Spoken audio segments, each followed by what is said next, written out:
Hi everyone, welcome back to my channel. இன்றைக்கி வீடியோவில் மண்சட்டி use பண்ணி நல்ல காரசாரமாக புளிப்பாக காய்கறிங்கள்லாம் போட்டு தட்டைப்பயிறு வச்சு ஒரு கருவாட்டு குழம்பு ரெசிபி எப்படி செய்கிறதுன்னு பார்க்கலாம். ஸோ பார்க்குறதுக்கு முன்னாடி சேனலை மறக்காமல் சப்ஸ்கிரைப் பண்ணி வச்சுக்கோங்க. கருவாட்டு குழம்பு செய்கிறதுக்காக மண்சட்டி யூஸ் பண்ணியிருக்கிறேன். மண்சட்டியில் கொஞ்சமாக நல்லெண்ணெய் ஊற்றிக்கோங்க. நல்லெண்ணெய் ஊற்றினதும் உடனே அப்படியே செஞ்சிடாமல் மண்சட்டியை இந்த மாதிரி நல்லா சுழட்டி விடுங்க. ஸோ எல்லா இடத்துலையுமே எண்ணெய் படும்போது சீக்கிரமாக சட்டி காயாமல் இருக்கும், இல்லைனா நடுவில் மட்டும் காஞ்சா மாதிரி இருக்கும், சுற்றி புகை வாசனை வரா மாதிரி இருக்கும். இப்போது எண்ணெய் நல்லா காஞ்சதும் கடுகு உளுந்து 1 டீஸ்பூன், கூடவே வெந்தயம், ஜீரகம் இதெல்லாம் ஒரு 1/2 டீஸ்பூன் அளவுக்கு சேர்த்துக்கோங்க. ஒரு கைப்பிடி அளவுக்கு வெள்ளைப்பூண்டு சேர்த்து நல்ல பொன்னிறம் ஆகிற அளவுக்கு நல்லா வதக்கி விடுங்க. பூண்டை நல்லா பொன்னிறம் ஆகிற அளவுக்கு வதக்கிட்டு அதுக்கப்புறமா செய்யுங்க. அப்போ தான் நல்ல ஒரு டேஸ்ட்டு கிடைக்கும். இதோடைய எசன்ஸ் எல்லாமே அந்த எண்ணெயில் இறங்கிரும். ஸோ இப்போது நமக்கு தேவையான அளவுக்கு வெங்காயம் ஆட் பண்ணிக்கலாம். பெரிய வெங்காயம், சின்ன வெங்காயம் ரெண்டுத்தையுமே சேர்த்து ஆட் பண்ணியிருக்கிறேன். காரத்துக்கு ஏற்றா போல் பச்சை மிளகாய் சேர்த்துக்கோங்க. சின்ன வெங்காயம் ஒரு 10லேருந்து 15 போல் சேர்த்துக்கோங்க. ஒரு மீடியம் சைஸில் பெரிய வெங்காயத்தை பொடியாக நறுக்கிட்டு சேர்த்துக்கோங்க. இதுக்கு தேவையான அளவுக்கு கல்லுப்பு சேர்த்து இது எல்லாத்தையுமே நல்லா வதக்கிக்கலாம். வெங்காயம் ரொம்ப கிறிஸ்பி ஆகணும்னு அவசியம் இல்லை, ஆனால் நல்லா கண்ணாடி பதம் வர அளவுக்கு நல்லா வதக்கிக்கோங்க. இப்போ இதில் குழம்பு கருவாடு ஒரு 2 துண்டு போல் சேர்த்துருக்குறேன். இதை கொஞ்சம் கூட உடையாத அளவுக்கு இந்த எண்ணெயிலே சேர்த்து நல்லா பெரட்டி வதக்கி விட்டுக்கோங்க.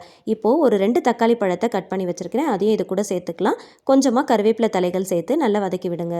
மூடி போட்டு வச்சிட்டோன்னா தக்காளி சீக்கிரமாக மசிய வெந்து வந்துடும். இப்போ கொஞ்ச நேரம் ஓப்பன் பண்ணி பாருங்கள், தக்காளி நல்லா வெந்து வந்திருக்கு. இப்போது இது கூட வெஜிடபிள்ஸ் ஆட் பண்ணிக்கலாம். நான் கத்திரிக்காய், உருளைக்கிழங்கு மட்டும்தான் ஆட் பண்ணுறேன். உங்களுக்கு தேவைப்பட்டுச்சுன்னா நீங்கள் முருங்கைக்காய் கூட ஆட் பண்ணிக்கலாம். கொஞ்சம் பெரிய பெரிய பீசஸாக கட் பண்ணிட்டு சேர்த்துக்கோங்க. அப்போ தான் குழஞ்சி போகாமல் இருக்கும். கத்திரிக்காய், உருளைக்கிழங்கு ஒரு 3 நிமிஷம் போல் வதக்கிட்டு மூடி போட்டு ஒரு 5 நிமிஷத்துக்கு வேக விடுங்க. காயுடைய பச்சை வாசனை போயிடும். குழம்புடைய திக்னஸ்க்காக ஒரு 2 தக்காளி பழத்தை அரைச்சிட்டு அது கூட சேர்த்துருக்குறேன். கொஞ்சமாக மிக்ஸி ஜாரில் தண்ணி விட்டு அலசி அதையும் இது கூட சேர்த்து நல்லா கலந்து விடுங்க. தக்காளியை கொஞ்சம் அரைச்சிட்டு சேர்க்கும் போது குழம்புக்கு நல்ல ஒரு திக்னஸ் கிடைக்கும். இப்போ மறுபடியும் தக்காளி வதங்கிறதுக்காக மூடி போட்டு ஒரு 5 நிமிஷம் நல்லா வேக விடலாம். தக்காளியுடைய கலர் நல்லா சேஞ்ச் ஆனதும் மசாலா பொருட்கள் சேர்த்துக்கலாம். ஒரு 1/2 டீஸ்பூன் போல் மஞ்சள் தூள், குழம்புடைய டேஸ்ட்டுக்கு ஏற்றா போல் குழம்பு மிளகாய் தூள் ஆட் பண்ணிக்கோங்க. நான் ஒரு 3 டேபிள் ஸ்பூன் அளவுக்கு சேர்த்துருக்கிறேன். காரத்துக்காகவும் கலருக்காகவும் Kashmiri red chilli powder 1 teaspoon அளவுக்கு சேர்த்துக்கலாம். ஒரு 1/2 டீஸ்பூன் ஜீரகம், பெருஞ்சீரகம் ரெண்டுத்தையும் வறுத்து பொடி பண்ணி வச்சுருக்கிறேன், அதையும் இது கூட சேர்த்துக்கலாம். இது எல்லாமே சேர்த்து மசாலா வாசனை போகிற அளவுக்கு நல்லா வதக்கி விட்டு மறுபடியும் மூடி போட்டு எண்ணெய் நல்லா பிரிஞ்சு வர அளவுக்கு நல்லா வேக விடுங்க.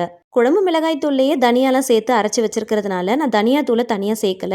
உங்களுக்கு தேவைப்படுச்சு அப்படின்னா நீங்கள் தனித்தனியாக வச்சுருந்தீங்கன்னா அதுக்கேற்றா போல் பார்த்து சேர்த்துக்கோங்க. லெமன் சைஸில் புளிக்கரைசல் சேர்த்து வேக வச்சிருக்கிற தட்டைப்பயிரையும் இது கூட சேர்த்துக்கலாம். ஒயிட் அண்ட் ப்ரௌன் கலரில் இருக்கிற தட்டைப்பயிரை ஓவர் நைட் ஊற வச்சு குக்கரில் ஒரு விசில் மட்டும் வச்சு எடுத்துருக்கிறேன். அந்த தண்ணியோட அப்படியே இது கூட சேர்த்துக்கலாம். புளிப்பு, உப்பு, காரம் இதெல்லாமே அட்ஜஸ்ட் பண்ணி அதுக்கேற்றா போல் குழம்புக்கு தேவையான அளவுக்கு தண்ணி சேர்த்து மறுபடியும் மூடி போட்டு ஒரு 15 நிமிஷம் மீடியம் ஃப்ளேமில் வச்சு நல்லா கொதிக்க விடுங்க.